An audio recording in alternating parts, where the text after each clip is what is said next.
Good morning po sa inyo mga kapatid. JDB uli, ang inyong abang lingkod. Pag-usapan natin ngayon, ito hong paghahamon.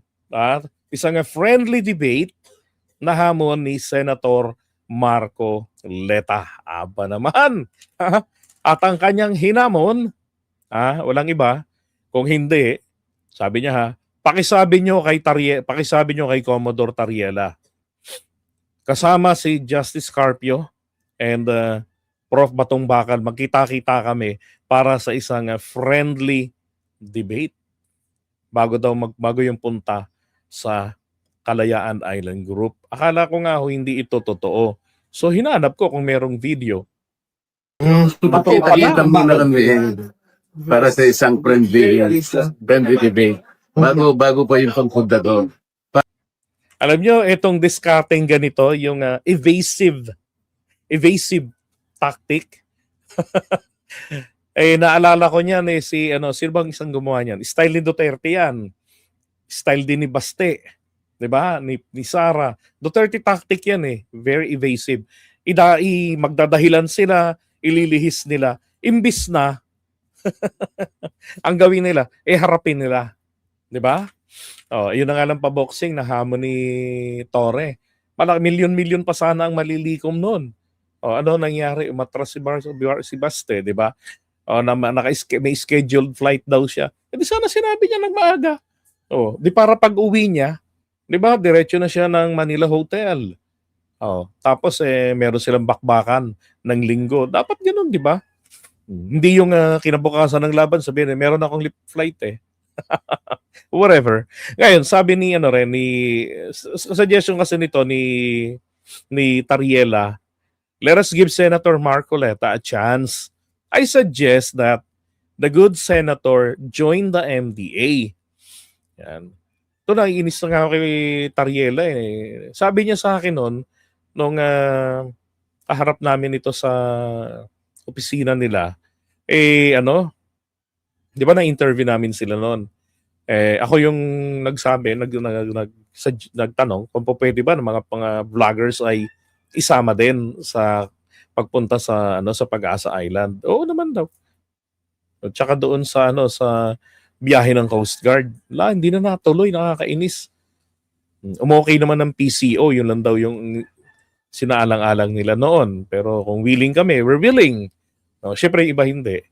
Sayang, gusto ko rin makapunta dyan sa Pag-asa, tsaka makasama sa biyahe ng Philippine Coast Guard. Now, going back, so sabi niya, dapat maisama rin para siguro para makita ni Marcoleta yung situation ng mga kababayan natin doon na pinapaikot-ikutan palagi ng mga Chinese Coast Guard, laging binubuli.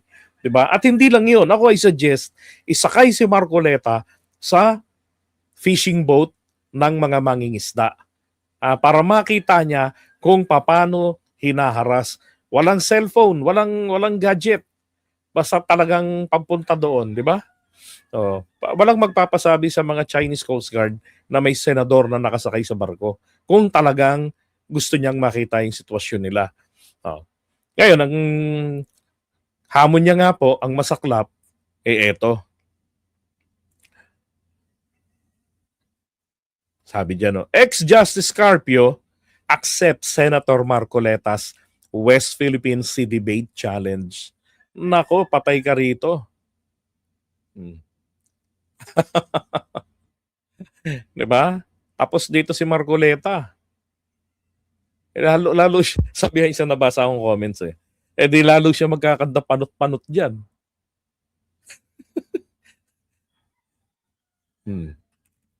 So ang pag-uusapan po nila hindi po ang Scarborough Shoal kung hindi ito pong KIG, yung Kalayaan Island Group. Hindi lang yung West Philippine Sea. Ngayon, ito rin naman yung sagot ni Tariela. Sabi niya, I would be happy, kasama siya sa hinamon sabi niya, I would be happy to arrange a light-hearted discussion on less consequential matters. Perhaps food preferences, current fashion trends, or other societal topics, but our nation's territorial integrity and legal entitlements in the West Philippine Sea are not subjects for public debate. Diba?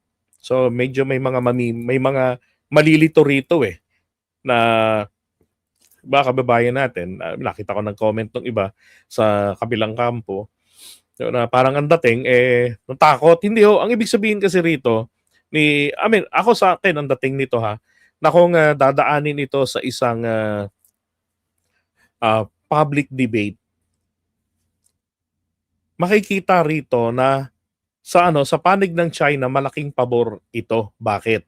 Kasi kitang-kita nila ang nagtatrabaho na mga tuta nila dito sa Pilipinas. Papaano nila naiimpluwensyahan yung mga kababayan natin.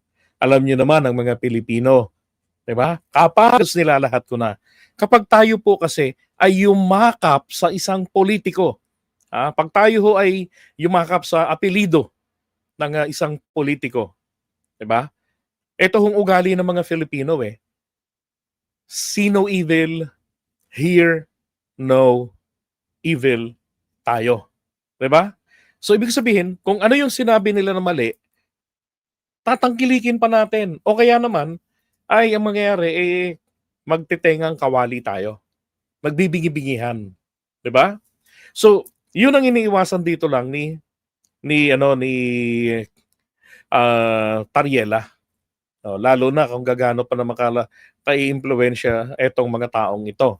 Pero ako, para sa akin, sige lang, magbakbakan kayo diyan, 'di ba? Kasi nga hinahangad natin na pati sa mga araling panlipunan, sa mga high school students, dapat po itinuturo na rin yaang usapin tungkol diyan po sa West Philippine Sea, 'di ba?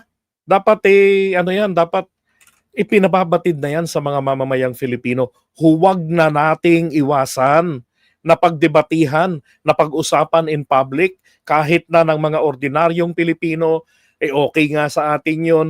'Di ba? Kahit na yung mga government officials natin, mag-upakan kayo, make it a national debate. Walang problema doon. Maganda nga yun para magkaalaman, makita ng taong bayan kung sino ba ang nagsasabi ng totoo. 'Di ba?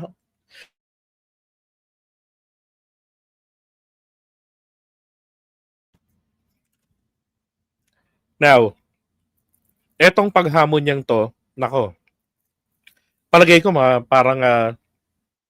parang mapapahamak diyan si Marcoleta.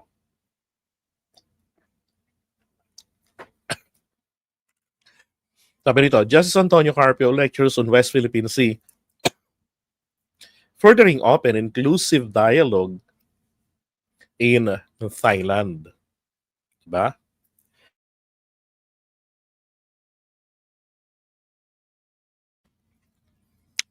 Malala ko lang,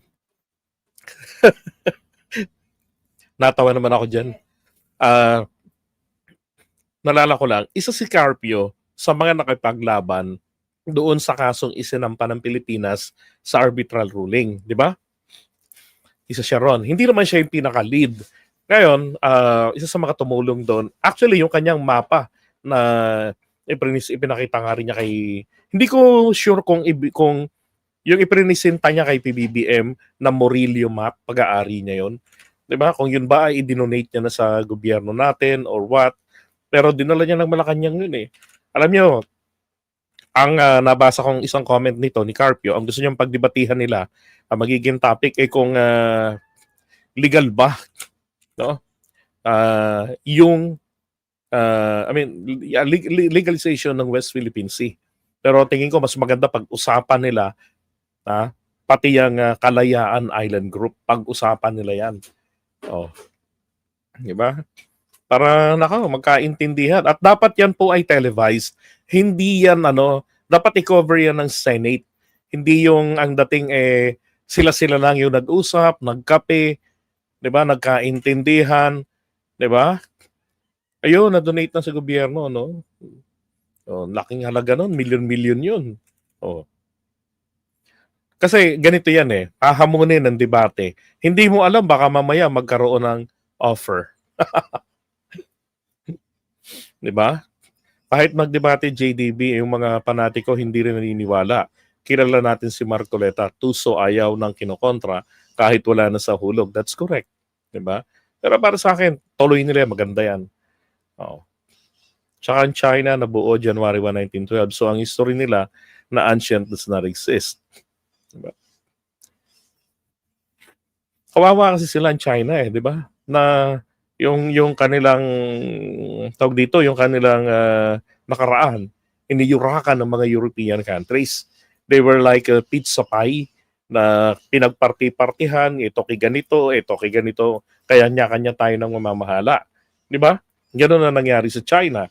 Hanggang sa ito, nakalaya sila after few decades. Ano yan, sana dalhin si Marcoleta sa KG tapos ibaon na siya doon. Ay nako. Pero very exciting ito kapag ang debating ito ay kinover ng Senate. Pero sana i-cover ng Senate o kaya naman ng media. Hindi yung sila-sila lang kasi baka mamaya magkaroon lang ng offer diyan eh. 'Di ba? Eto, hindi ka namin i-endorso. Kapag tumakbo ka, yung manok niyo tumakbo. Nagagalit yung pamunuan. Patay na. Di ba? Dapat naka-live yan. Oh, para makita natin. Isa pa dapat talagang ipilit ni Marcoleta ang debate. Kailangan niya talaga yon. Alam niyo kung bakit? Alam niyo kung bakit? Kasi yung debate, kung ba't gusto kong ipilit niya, para mabawi niya yung kanyang